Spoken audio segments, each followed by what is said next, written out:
The Lion King from 1994. This film's directed by Roger Allers and Rob Minkoff, starring the voices of Jeremy Irons, James Earl Jones, Matthew Broderick, Rowan Atkinson, among others. The plot summary for those who have not seen or heard of this film, if there are any out there: Lion Prince Simba and his father are targeted by his bitter uncle who wants to ascend the throne himself.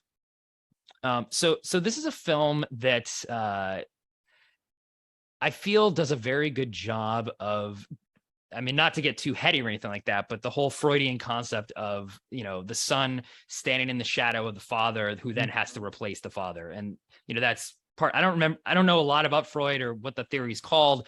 But there is this whole notion that, the son doesn't really become a man until he's able to replace the father. And I think what this movie does such a good job is really showing that entire arc, as a son, Simba, is standing in his father's shadow. Mufasa is this amazing king. Everyone loves him. I think Simba is, feeling like, oh, I can never live up to what the standard that Mufasa has set in the kingdom to being like the best king ever. But he knows at some point he's going to have to be king. Right. Mufasa actually does a very good job. Speaking actually of the Atticus Finch that we talked about earlier, in terms of being a strong but loving father, and these moments where in this earlier scene where Simba, is a kind of bad kid and he messes up and fools around, gets in trouble. And Mufasa takes him aside, and instead of, scolding him or punishing him, he uses this as a teaching moment, reminding him, okay, your disobedience actually puts you in danger, which is, I love you. I don't want you to get hurt. And this sort of way of like being a father through strength, but you love at the same time. I think this scene is a perfect encapsulation to that. And Mufasa, similar to Atticus Finch, I think, is able to walk that line of, you're the king, you're powerful, but at the same time, you do love your kids, and you're able to express that to them in these key moments and teaching them. And then when there's Mufasa gets killed. So it follows a similar plot of Hamlet in the sense of like his brother killing him, right? Simba, runs away, and then he spends this whole period of the film where he's sort of like disregarding all his lessons of his father. He's, Hakuna Matataing around with his buddies. Like, it's sort of like some kid in his 20s or something like that, being like, oh, I don't want any responsibilities. I'm carefree now. This is what life really is. And then, he's kind of running away from this responsibility of actually having to, replace his father. And then, there's the very key moment when he runs into Rafiki and really makes him, who's the court, I guess, advisor. He's a monkey, and makes Simba just be like, hey, look, like you have responsibilities, you're running away from them. Like, think back to your father. And then Mufasa appears in the sky, and there's this key moment where, you've forgotten who you are, therefore you've forgotten me. Like, the best parts of the son are really instilled in him by the father. And if you run away from that, if you run away from your father and what, the guidance and the standards that he sets for you, you're really betraying yourself in the end.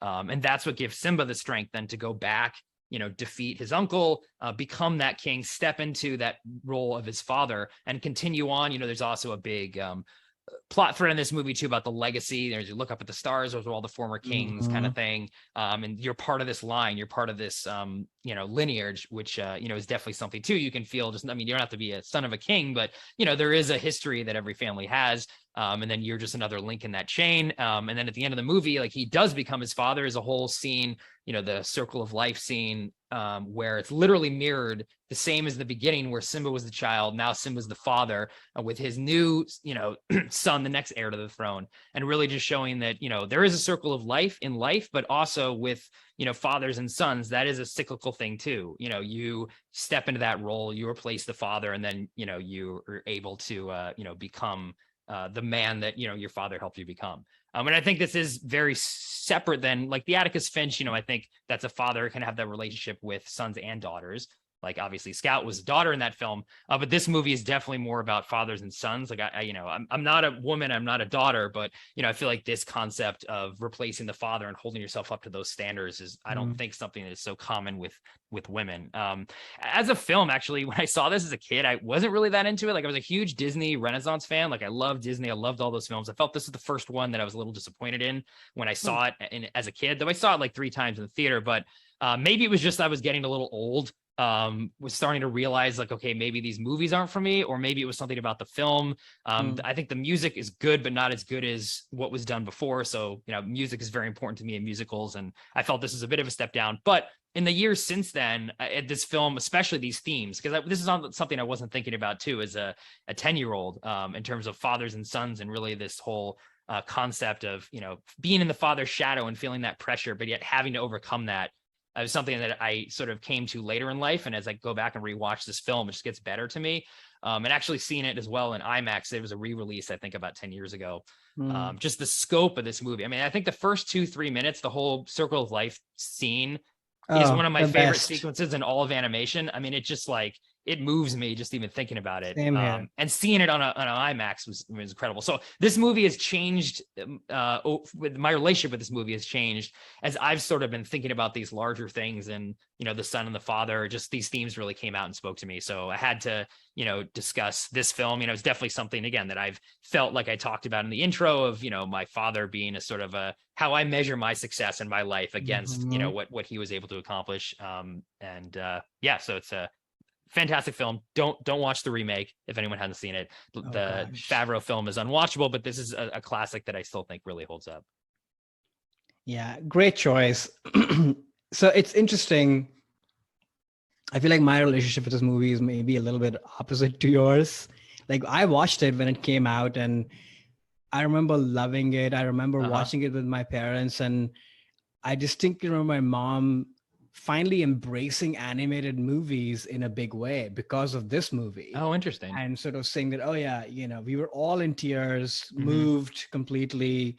I obviously, the larger themes of what you were alluding to, I don't think I got all of it, but just a simple fact of losing your father who you love so much, and then sort of finding your way back in, that was enough. And then after that first viewing, I never watched this movie again until a week ago. Oh, wow. I just was, I don't know. I found this movie so weighty and heavy from that childhood experience that I just was like, you know what? I don't have to go back and kind of relive that moment ever again. At least in my teenage years and such. And then as I grew older, I feel like the movie has become such a meme, right? With all these images of holding Simba. And, oh yeah, that's true. And the stars, the and ballparks, yeah, all of that I sort of feel like, oh, this movie has never left the culture. And even though I had not seen the movie, you just feel like you're always watching the movie because it's so memeified. So that was another reason to never go back and look at it. So I was happy to go and watch it again for this. The beginning opening scene, like you said, is like incredible. I could just watch that on repeat. It moved me. Just the whole thing, just watching Mufasa and his wife, just like looking at the child with this much love and hope and everything. I just find that so moving, and their relationship with each other and then with the child, and all of that is incredible. I will say though, I struggled to stay engaged with the movie as the movie went on. And I think it's because it's so memeified that I just know what's going to happen and what it's all about, that I was very distracted watching it, which is nothing to say about the movie. Like the movie is brilliantly made, every department is amazing, but I don't know, maybe I've outgrown it. And I was reflecting on that. I think it's because my entry to the movie was so deep and rich to begin with, that it was only going to be downhill from there on out. So I'm glad I watched it again. Am I ever going to watch it again in my life? Probably not, which is a sad thing to say because I do like this movie, but it's just how my relationship with this movie has unfolded over 25 years or however much time has gone. Yeah, that's interesting. So I definitely would recommend if it does show up in theaters again at some point. Yes, that was the moment that for me, because I saw it as a kid and remember being one of the first movies that kind of like disappointed me, I guess, in some way. But it could be again my age at that time and having just absolutely loved like the string of Little Mermaid Aladdin, not Pocahontas, Beauty and the Beast. Like those were like some of my favorite movies, and this one I thought was a step down. But definitely when I saw it in IMAX, so I would definitely recommend that. But it's interesting you bring up that memeified thing too. I mean, I struggle with that for sure. With some movies, it just are so much a part of the culture. It's sometimes hard to just have the art like stand on its own and detach it, like release yourself from the cultural impact of it or the way the culture has absorbed it and just look at the art on its own. And I think there's a lot of movies, that I've come across that have, already been interned into the culture before I'd seen it. And it's hard for me then to, detach from that. So I definitely get what you're saying about like, it's such a still a part of, American culture, at least, that it's hard to separate that from just the movie on its own, which again, I think I entered into it sort of the opposite. Like the expectations were so high because it was, Disney animation, they had just done Aladdin, what's going to be next here? And then being kind of disappointed from that, that it allowed me to just create that distance that then I kind of came back to it when I saw it in IMAX. And then again, never really thought about these themes. I mean, good for you as a kid, having that be, I was more, thinking about Simba and like, Hakuna Matata and let's sort of mess around and stuff. It wasn't really the father-son dynamic, never really resonated or didn't really think about it because I was, I guess, young and just focused on other things. But that's, that is interesting that, you hadn't seen it actually in so long. It's always interesting too, coming back to those films. Especially because it's still around in the culture, Totally. I think we've established this on this podcast that I was a weird child in many ways. I don't think that's weird. It's, movies can hit people differently at different times. It's all about context,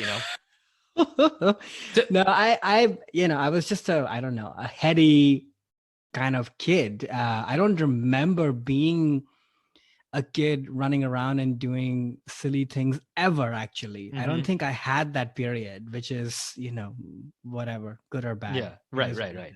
So this movie like a big phenomenon in India when it came out too? Because it was like you couldn't get around it, It's the same similar thing.